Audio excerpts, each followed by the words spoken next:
Hello students, I am M Singh.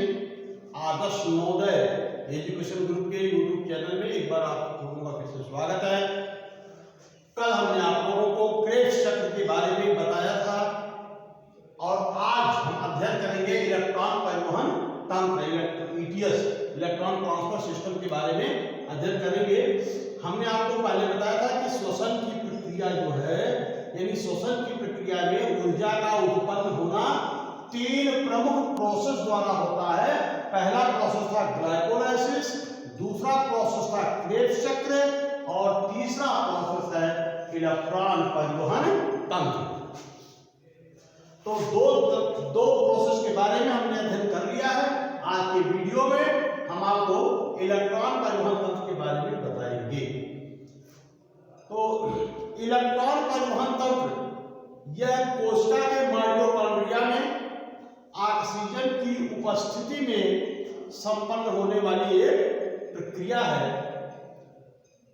Electron transfer system में होता क्या है कि ग्लाइकोलाइसिस और क्रेब्स चक्र में बनने वाले NADH2, FADH2 आदि का ऑक्सीकरण होता है और ऑक्सीकरण के फलस्वरूप ऊर्जा उत्पन्न होती है एटीपी के रूप में।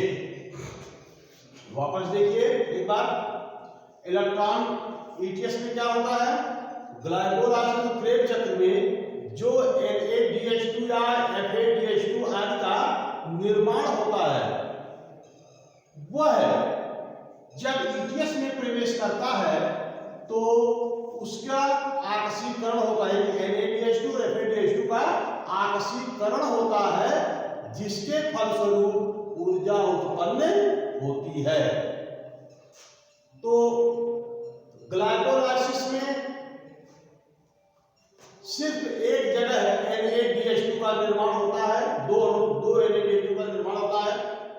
1,3-डाइफॉस्फोग्लिसरॉल्डिहाइड से 1,3-डाइफॉस्फोग्लिसरिक एसिड बनते समय NAD से NADH+ आयन का निर्माण होता है। इसके अलावा क्रेब्स चक्र में तीन जगह NADH+ आयन का निर्माण होता है। मध्य चक्र में केवल एक जगह, यानी पायरेथम से एसिटाइल कोएंजाइम A बनने तक एक जगह केवल NADH+ आयन का हाइड्रोजन आयन का निर्माण होता है। तो ये जितने भी बनते हैं ये सभी ईटीएस में जाते हैं और ईटीएस में जाने के बाद इनका ऑक्सीजन की उपस्थिति में ऑक्सीडेशन होता है, जिसके फलस्वरूप एटीपी के रूप में ऊर्जा का उत्पादन होता है। NADH+ आयन यानी NADH2 के एक अणु से 3 एटीपी बनती है। देखिए, एक एटीपी यहाँ, एक यहाँ, एक यहाँ, 3 एटीपी बनती है, जबकि एक FADH2 से केवल 2 एटीपी बनती है। इसके बारे में आपको पहले ही बता दिया था। तो अब देखिए, सबसे पहले इलेक्ट्रॉन परिवहन तंत्र कहते किसको हैं। सबसे पहले इसकी डेफिनेशन देखिए। डेफिनेशन हम क्या लिखेंगे कि श्वसन में होने वाली वह मेटाबॉलिक क्रिया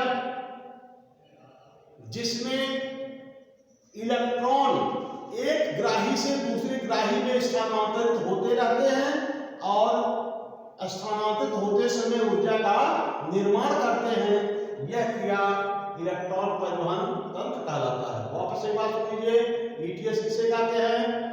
श्वसन क्रिया में होने वाली वह मेटाबॉलिक क्रिया जिसमें इलेक्ट्रॉनों का स्थानांतरण एक निश्चित क्रम में एक वाहक से दूसरे वाहक में होता रहता है और ऊर्जा का उत्पादन होता है, यह क्रिया इलेक्ट्रॉन परिवहन तंत्र कहलाता है।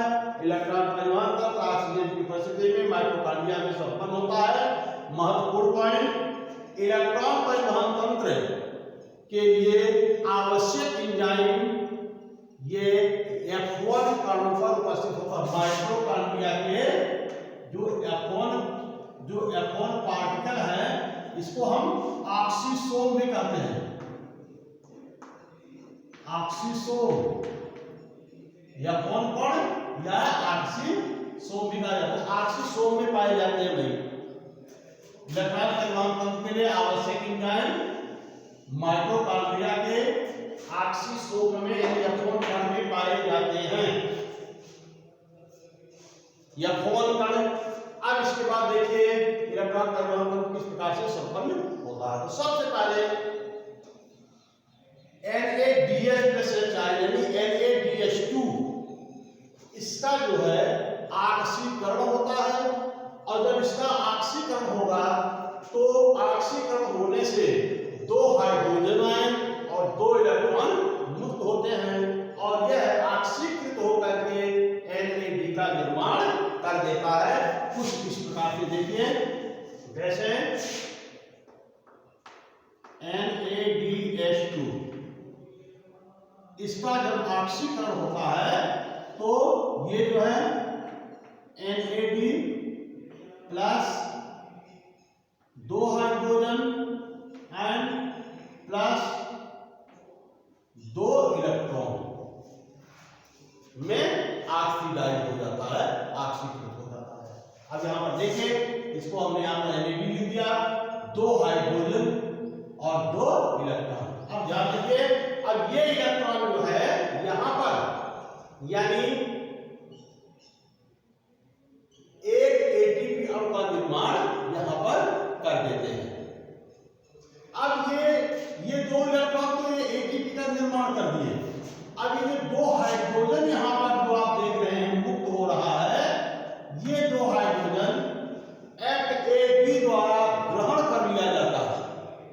तो FAD जब इस हाइड्रोजन को ग्रहण करेगा तो इसका मतलब हो गया FAD का अपचयन होता है, यानी FAD अपचयित होकर FADH2 का निर्माण कर देता है।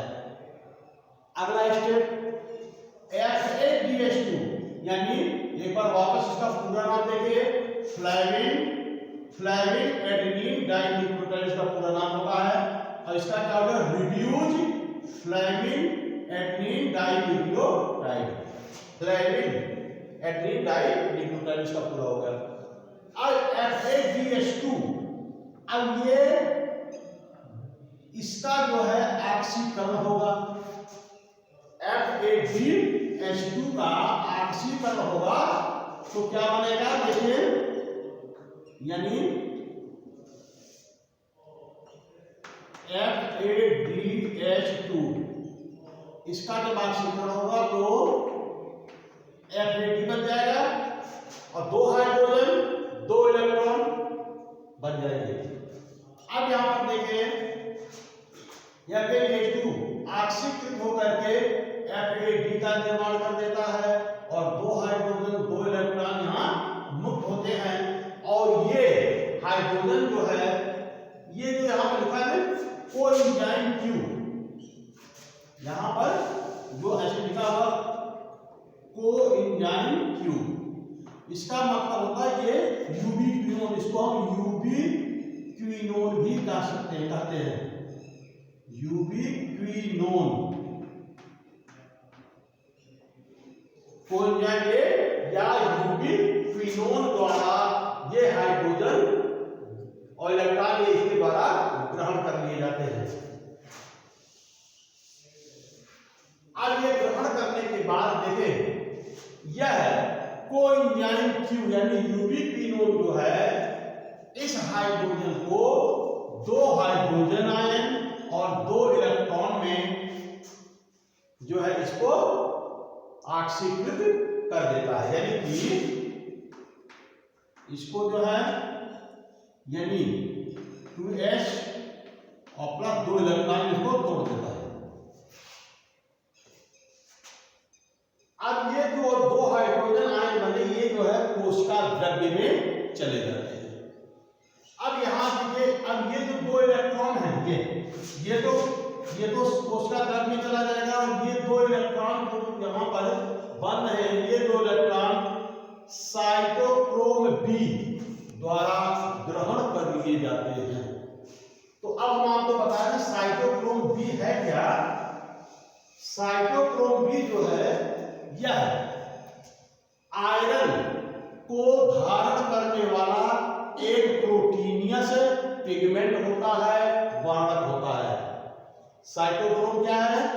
साइटोक्रोम ये आयरन को धारण करने वाला एक प्रोटीनियस यानी प्रोटीन का बना हुआ वर्णक होता है साइटोक्रोम। तो अब ये 2 इलेक्ट्रॉन 2 साइटोक्रोम बी द्वारा ग्रहण कर लिया जाता है। तो जब देखिए यानी ये जो है आपका इसका 3 धनावेश यानी ये जो है फेरिक आयन है। यानी इलेक्ट्रॉन को जब फेरिक आयन ग्रहण कर लेता है तो ग्रहण करने के बाद ये 2Fe+2 धनावेश यानी कि फेरस आयन, ये क्या है? फेरस यानी कि ये 3 धनावेश, ये आपका फेरिक आयन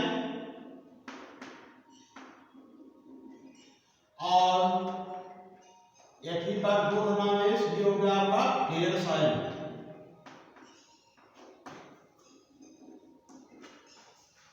तो यहां से जो यानी कोएंजाइम यूबीक्विनोन से जो 2 इलेक्ट्रॉन उत्सर्जित हो रहे हैं, ये 2 इलेक्ट्रॉन जो है साइटोक्रोम बी द्वारा ग्रहण कर लिया जाता है, जिससे ये फेरिक आयन जो है फेरस आयन में अपचयित हो जाता है। फेरिक आयन फेरस आयन में अपचयित हो जाता है। अब इसके बाद यह फेरस आयन जो है इसका आक्सीकरण होता है।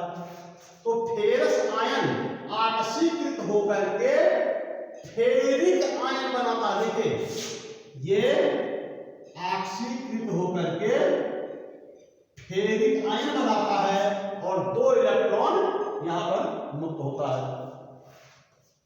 अब ये 2 इलेक्ट्रॉन साइटोक्रोम सी द्वारा ग्रहण कर लिया जाता है। तो साइटोक्रोम सी जो है ये जब ग्रहण करेगा तो इसका जो इसमें जो फेरिक आयन है, फेरिक आयन ये अपचयित होता है, अपचयित होकर के फेरस आयन बना देता है। और फिर वही प्रक्रम कि फेरस आयन जो है ये पुनः ऑक्सीकृत होगा, ऑक्सीकृत होकर 2 इलेक्ट्रॉन को त्याग करेगा और ऑक्सीकृत होकर के फेरिक आयन बना देता है। अब यह 2 इलेक्ट्रॉन साइटोक्रोम ए द्वारा ग्रहण कर लिया जाता है। तो साइटोक्रोम ए जब ग्रहण करता है तो ये इसका जो इसमें जो फेरिक आयन है, फेरिक आयन जो है ये अपचयित होकर के फेरस आयन का निर्माण कर देता है। फिर यह फेरस आयन ऑक्सीकृत होगा, ऑक्सीकृत होकर के ये फेरिक आयन बना देता है और 2 इलेक्ट्रॉन यहां मुक्त होते हैं। यह 2 इलेक्ट्रॉन साइटोक्रोम A3 द्वारा ग्रहण कर लिया जाता है।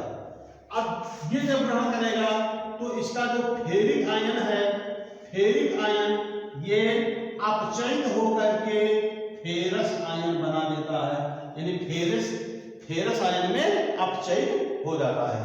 अपचयित होने के बाद फिर फेरस आयन जो है यह ऑक्सीकृत होगा, ऑक्सीडाइज होगा, ऑक्सीडाइज होकर के पुनः ये जो है फेरिक आयन बना देता है और 2 इलेक्ट्रॉन का त्याग कर देता है। अब देखिए, अब ये इलेक्ट्रॉन यहां से चलते चलते चलते चलते जब साइटोक्रोम A3 तक पहुंचते हैं तो ये इलेक्ट्रॉन सारी ऊर्जा इनका खत्म हो जाता है और ये ऊर्जा इनका जो है ATP के रूप में मुक्त हो जाता है और इलेक्ट्रॉन जो है ऊर्जा रहित हो जाते हैं। अब ये 2 इलेक्ट्रॉन जो है ये परमाणुवीय ऑक्सीजन द्वारा ग्रहण कर लिया जाता है। यानी हाफ O2 कर दो या खाली O कर दो आप, ठीक है, हाफ O2 लिखो, चाहे इसको हम परमाणुवीय ऑक्सीजन के रूप में केवल चाहे उसको O लिख दो, ठीक है। अब ये जब 2 इलेक्ट्रॉन को जाएगा, यानी ये अपचयित हो जाएगा इलेक्ट्रॉन को ग्रहण करके। अब ये इस पर जो है ऑक्सीजन पर 2 माइनस चार्ज हो गया। अब ये ऑक्सीजन जो है यह जो कोशिका द्रव्य में 2 हाइड्रोजन मुक्त हुए थे, इस 2 हाइड्रोजन के साथ मिल करके 2 हाइड्रोजन का मिल ये पानी का निर्माण कर देता है। यहां पर देखिए, तो इस प्रकार से ये इलेक्ट्रॉन परिवहन तंत्र चलता रहता है। एक बार वापस आप देख लीजिए संक्षिप्त में। इलेक्ट्रॉन परिवहन तंत्र निम्नलिखित चरणों में संपन्न होता है। पहला पॉइंट कि NADH2 ये ऑक्सीडाइज होकर के NAD बनाता है तथा 2 हाइड्रोजन और 2 इलेक्ट्रॉन यहां से मुक्त होते हैं। इलेक्ट्रॉन जो है ATP का निर्माण कर देते हैं, 2 हाइड्रोजन ये FAD द्वारा ग्रहण कर लिया जाता है। FAD जब हाइड्रोजन को ग्रहण करता है तो ये अपचयित होकर के FADH2 का निर्माण कर देता है। अब यह FADH2 ऑक्सीडाइज होगा, ऑक्सीकृत होगा, यानी ऑक्सीकृत होता तो 2 हाइड्रोजन 2 इलेक्ट्रॉन निकलते हैं। अब ये ऑक्सीकृत होकर के FAD में कन्वर्ट हो जाता है। यह हाइड्रोजन आयन जो है यह कोएंजाइम यानी यूबीक्विनोन द्वारा ग्रहण कर लिया जाता है। और यूबीक्विनोन क्या करता है, इस 2 हाइड्रोजन आयन इसको जो है 2 इलेक्ट्रॉन और 2 हाइड्रोजन आयन में इसको मुक्त कर देता है। यह हाइड्रोजन आयन कोशिका द्रव्य में चला जाता है और ये जो 2 इलेक्ट्रॉन हैं, ये 2 इलेक्ट्रॉन साइटोक्रोम बी द्वारा ग्रहण कर लिया जाता है। साइटोक्रोम बी इलेक्ट्रॉन को ग्रहण करेगा तो साइटोक्रोम में हमने आपको बताया कि यह आयरन को धारण करने वाला एक प्रोटीनियस पिगमेंट है।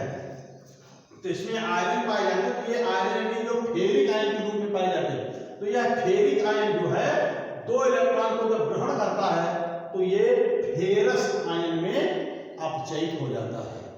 फिर यह फेरस आयन जो है ऑक्सीकृत 2 इलेक्ट्रॉन का त्याग कर ऑक्सीडाइज हो जाता है और ऑक्सीडाइज होकर के वापस फेरिक आयन में बदल जाता है।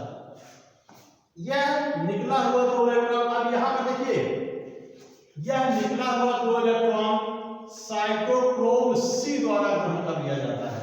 तो इस प्रकार से यहां पर साइटोक्रोम बी साइटोक्रोम सी के मध्य ADP से ATP का निर्माण हो जाता है।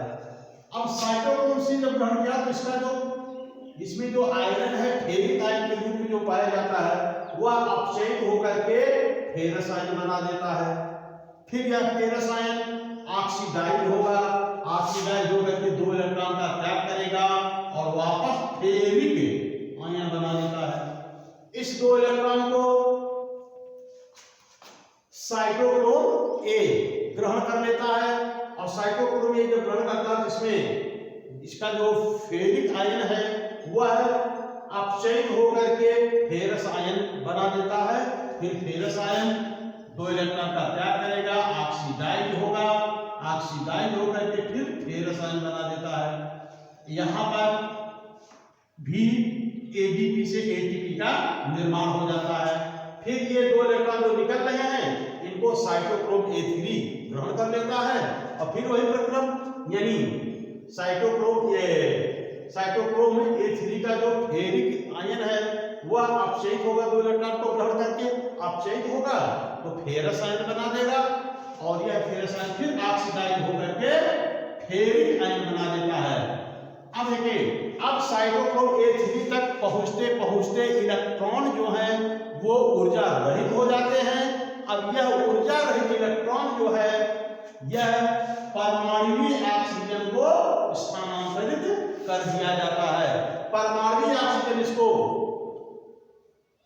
ग्रहण कर लेता है जिससे इस पर 2 माइनस चार्ज हो जाता है और यह ऑक्सीजन जो है कोशिका द्रव्य में उपस्थित 2H+ 2 हाइड्रोजन आयन के साथ मिलकर के जल के एक अणु का निर्माण कर देता है। तो इस प्रकार से इलेक्ट्रॉन परिवहन तंत्र चलता रहता है। अब ये जो सारे हैं देखिए, अब जैसे इसमें आपके यूबिक्विनोन है, cytochrome B, cytochrome C, cytochrome A, A3, ये सब क्या है? ये सब वाहक हैं या इलेक्ट्रॉन ग्राही भी हम कह सकते हैं। ये सब इलेक्ट्रॉन ग्राही हैं जो इलेक्ट्रॉन को ग्रहण करते हैं। अब देखिए यहाँ पर अब क्या हुआ, यानी यहाँ से जो भी NaBH2 में जो इलेक्ट्रॉन था वह इलेक्ट्रॉन जो है वो एक वाहक से दूसरे वाहक में जा रहा है और एक वाहक से दूसरे वाहक में जाते समय यह एटीपी के रूप में ऊर्जा का निर्माण करता जा रहा है। यानी कि एक NaBH2 से 3 एटीपी ऊर्जा का निर्माण हो जाता है। बाकी इलेक्ट्रॉन जो है वो एक साइटोक्रोम A3 तक पहुंचते पहुंचते ऊर्जा रहित हो जाते हैं। अब यहाँ पर एक क्वेश्चन जो इस पर बनता है, महत्वपूर्ण क्वेश्चन यह है कि इलेक्ट्रॉन ट्रांसफर सिस्टम से संबंधित एंजाइम कहाँ पाए जाते हैं? तो आप कह देंगे माइटोकॉन्ड्रिया के या वन कण में या ऑक्सीसोम में। अगला महत्वपूर्ण क्वेश्चन क्या है कि इलेक्ट्रॉन परिवहन तंत्र में अंतिम इलेक्ट्रॉन ग्राही कौन होता है? तो अंतिम इलेक्ट्रॉन ग्राही जो है परमाणुीय ऑक्सीजन होता है। अगला पॉइंट क्या है? इलेक्ट्रॉन परिवहन तंत्र में वाहकों का क्रम क्या होता है भाई? वाहकों का क्या क्रम है? तो क्रम जो है उसका ये है, पहले NAD से NAD, FAD से कोएंजाइम Q से साइटोक्रोम B, उसके बाद cytochrome C, cytochrome A, cytochrome A3।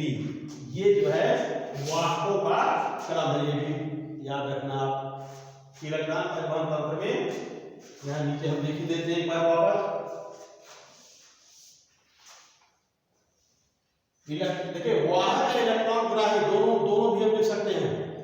तो इलेक्ट्रॉन परिवहन तंत्र में इलेक्ट्रॉन ग्राहियों या वाहकों का क्रम क्या है? तो यहां लिखेंगे NAD और NAD, FAD, कोएंजाइम Q, यहां से साइटोक्रोम C, साइटोक्रोम B, फिर उसके बाद साइटोक्रोम C, फिर साइटोक्रोम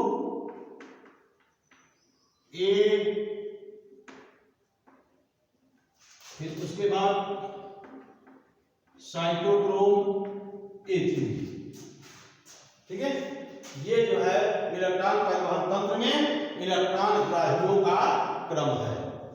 अब जैसे हमने आपको बताया था कि NAD से एक NADH2 से 3 ATP बनते हैं। यहाँ देखिए NADH2 से 3 ATP बन रहे हैं और एक FADH2 से 2 बनते हैं। अब यहाँ पर देखिए FADH2 जो है ना, यहाँ से केवल 1 और 2, ये नहीं बन रहा है इसमें।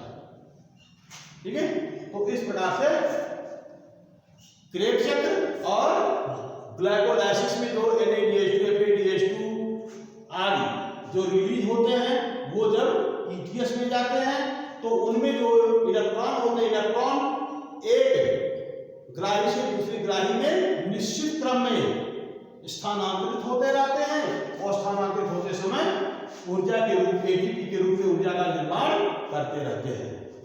तो ये हो गया आपका इलेक्ट्रॉन परिवहन तंत्र। अब इसको स्टेप बाय स्टेप आपको लिख देना। पहले परिभाषा लिखेंगे, उसके बाद लिखेंगे इलेक्ट्रॉन ट्रांसफर सिस्टम में इलेक्ट्रॉन ग्राहियों का क्रम निम्नलिखित है। उसके बाद लिखेंगे ETS निम्नलिखित चरणों सफल होता है। स्टार बना करके यार नंबर 1 सबसे पहले जैसे मैंने बताया कि इसके बारे में लिखिए, फिर नंबर 2, नंबर 3, नंबर 4, नंबर 5, जैसे हमने क्रम आपको बताए हैं उसी क्रम में आप लिख डालिए और उसी प्रकार से आप याद कर लीजिए और ये बिल्कुल आसान हो जाएगा आपके लिए। तो अब अच्छा एक चीज और कल हमने आपको बताया था कि हम आपको बताएंगे कि ग्लाइकोलाइसिस श्वसन क्रिया में ग्लूकोज के एक अणु के ऑक्सीकरण से कभी कभी 36 एटीपी बनता है और कभी कभी 38 एटीपी बनता है। तो 36 कब बनता है और 38 एटीपी कब बनता है उसके बारे में मैं आपको बता रहा हूं। पहले देखिए, इसको मैं एक बार दिखा दे रहा हूं यहां पर। देखिए, ग्लाइकोलाइसिस क्रिया में बनने वाला जो NADH प्लस NADH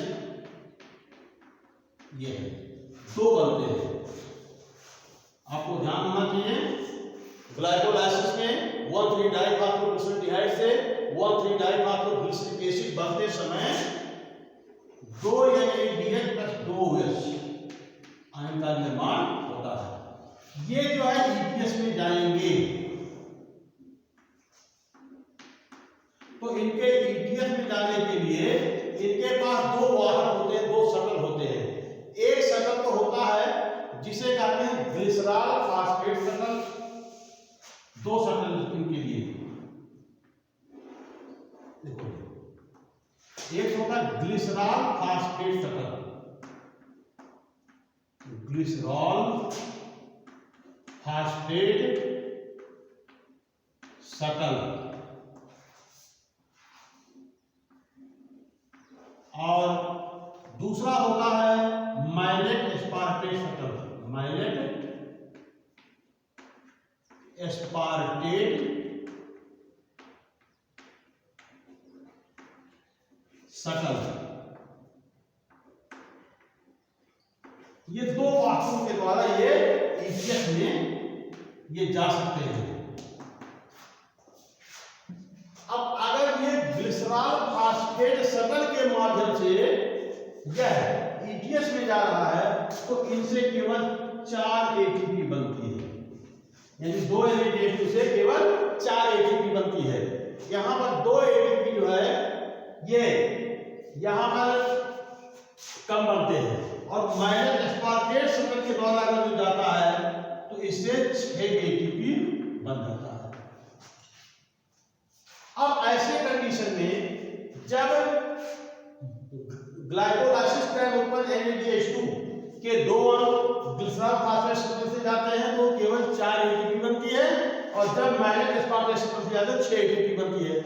और हमने आपको ये बताया था कि 2 ATP डायरेक्ट लाभ होता है, तो 4 ATP प्लस 2 बराबर 6 ATP, यानी ग्लाइकोलाइसिस में कुल इस हिसाब से देखिए, अगर इसके माध्यम से जा रहा है तो 8 ATP ग्लाइकोलाइसिस में बनेगा, और अगर माइलेट ग्लिसरॉल फास्फेट शटल के द्वारा जा रहा है ETS में तो इससे केवल 6 ATP लास्ट में बन जाएगा। 2 ATP ये हमने बताया था, कुल 4 ATP डायरेक्ट बनते हैं, 2 ATP का उपयोग हो जाता है। कहाँ होता है? ग्लूकोज के फास्फोरिलीकरण में हो जाता है। बचते कितने हैं? 2 ATP बचते हैं, तो 4 ATP इनसे और 2 ATP उधर का, 6 ATP ग्लाइकोलाइसिस हो गया। अगर जो माइलेट एस्पार्टेट शटल जाते हैं तो पूरे इनसे जो है 6 के 6 ये हो गए, और 2 ATP पहले जो बने थे 8 ATP हो जाते हैं। तो कुल मिलाकर के ग्लाइकोलाइसिस में 8 या 6 दोनों बन सकते हैं, ये ध्यान में रखना आप। 8 ATP और 6 दोनों में से कोई भी बन सकते हैं। अब यहां पर ग्लाइकोलाइसिस में 6 क्रेब मध्य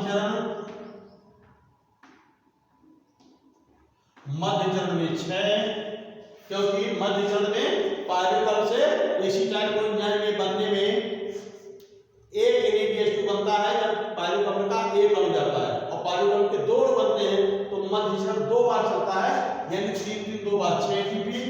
और क्रेब चक्र में जो है, क्रेब चक्र में एक बार चलने में 12 ATP बनता है, 2 बार चलने में 24। इस प्रकार मिलाकर के 36 ATP हो जाता है। यानी ग्लूकोज के एक अणु के पूर्ण ऑक्सीकरण से 36 ATP अथवा 38 ATP ऊर्जा बन सकती है। अब आप बता सकते हैं कि कब 36 बनती है, कब 38 बनती है। तो अब बता दिए ग्लाइकोलाइसिस क्रिया में 1,3-डाइफॉस्फोग्लिसरॉल्डिहाइड से 1,3-डाइफॉस्फोग्लिसरॉल एसिड बनते समय 2 NADH2 का निर्माण होता है।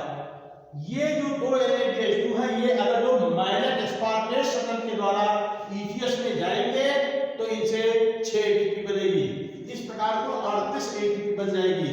और अगर ये माइलेट एस्पार्टेट शटल से न जाकर के ग्लिसरॉल फॉस्फेट शटल से जाते हैं तो इनसे केवल 6 ATP बनती है, यानी कि 36 ATP बनेगी। ठीक है, तो अब इसके बाद जो है श्वसन संबंधी लेसन जो है आपका ये समाप्त हुआ। अब अगले वीडियो में हम आपको ब्लड सर्कुलेटरी सिस्टम के बारे में बताएंगे। तब तक के लिए इसको आप ध्यान से पढ़ते रहिए और अपना ख्याल रखिए। Thank you.